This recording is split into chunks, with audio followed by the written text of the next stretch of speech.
ईमान कल्ब से ताल्लुक रखता है।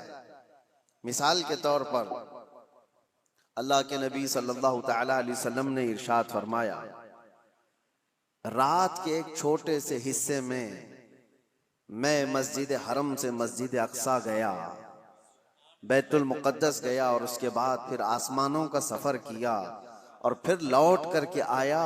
पल भर में जंजीर भी हिलती रही, बिस्तर भी रहा गर्म, ताअर्श गए फिर आए मोहम्मद सल्लल्लाहु अलैहि वसल्लम। अब कोई इंसान ये कहे, ये लॉजिकली नहीं समझ में आता, इतने शॉर्ट टाइम में ये सफर कैसे हो सकता है। तो तुम दिमाग की यहाँ पर सोचें दौड़ा रहे हो, दिमाग के घोड़े दौड़ा रहे हो।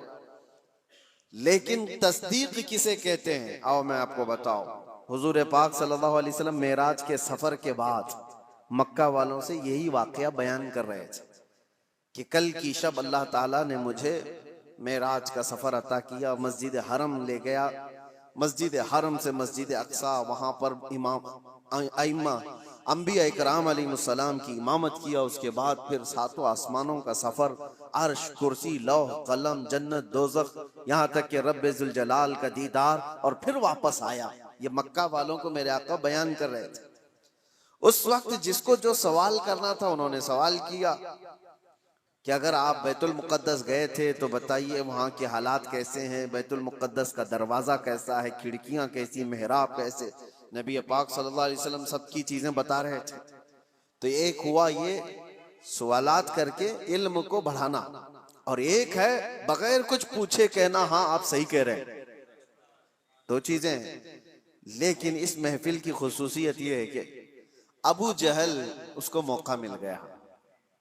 उसने देखा कि इतनी बड़ी बात हुजूर कर रहे हैं, तो गुमराह करने के लिए एक बड़ा चांस मिला है। बाहर निकला और सबको बोलने लगा कि मोहम्मद तो अब छोटी छोटी बातों से बहुत बड़ी बातों पे आ गए।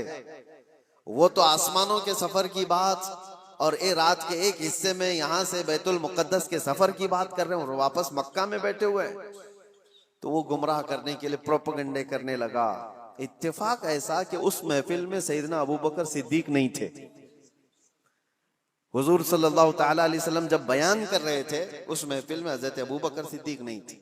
हजरत अबू बकर वो कहीं से आ रहे थे, अबू जहल रास्ते में मिला और उसके बाद पकड़ करके कहा, अबू बकर रुको, बहुत अहम काम है, इंपॉर्टेंट काम है।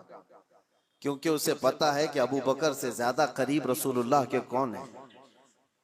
तो अबू बकर रदी अल्लाह तआला अन्हु को पकड़ कर कहता है, सुनो अबू बकर, एक मक्का में नया वाकया हो गया है। पूछा उन्होंने,